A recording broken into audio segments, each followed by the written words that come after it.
രണ്ടെണ്ണം ഇപ്പം 2 ആഴ്ച കൊണ്ട് ഇറങ്ങിയിട്ടുണ്ട്. ഇപ്പോൾ അടുത്ത മാസം ഒരെണ്ണം വരണുണ്ട്. കെട്ടുകാഴ്ച, സുരേഷ് തിരുവല്ല എന്ന് പറഞ്ഞ ഡയറക്ടർ. കെട്ടുകാഴ്ച ഞാൻ സെൻട്രൽ ക്യാരക്ടറായി ചെയ്തിരിക്കുന്നത്. ജോണി ആൻ്റണി ചേട്ടൻ, ജനാർദ്ദനൻ ചേട്ടൻ, സരിത രാജീവ്, കുറേ ആർട്ടിസ്റ്റുകളുള്ള നല്ല അടിപൊളി രൂപമാണ് കെട്ടുകാഴ്ച.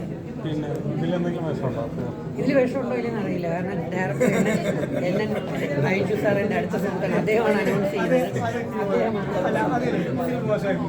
അദ്ദേഹമാണ് അനൗൺസ് ചെയ്യുന്നത്. അദ്ദേഹമാണ് വേദിയിൽ അനൗൺസ് ചെയ്യുന്നത് ആർട്ടിസ്റ്റുണ്ടോ ഇല്ലയോ ഔദ്യോഗികമായിട്ട്. നമ്മൾ സുഹൃത്ത് ബന്ധങ്ങൾ ഞാൻ മിസ്യൂസ് ചെയ്യാറുണ്ട്. നമുക്ക് ഒരുപാട് പ്രതീക്ഷ കൊടുക്കാറില്ല, അത് മിസ്യൂസ് ചെയ്യാറില്ല.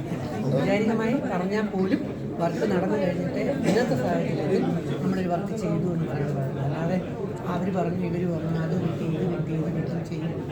എൻ്റെ അനുഭവത്തിൽ ഞാനിപ്പം 32 വർഷം കൊണ്ട് സിനിമ ഇൻഡസ്ട്രിയിലുണ്ട്. പിന്നെ ഞാൻ കോളേജ് അധ്യാപകനായിട്ട് പോയി. ബിഗ് ബോസിന് ശേഷം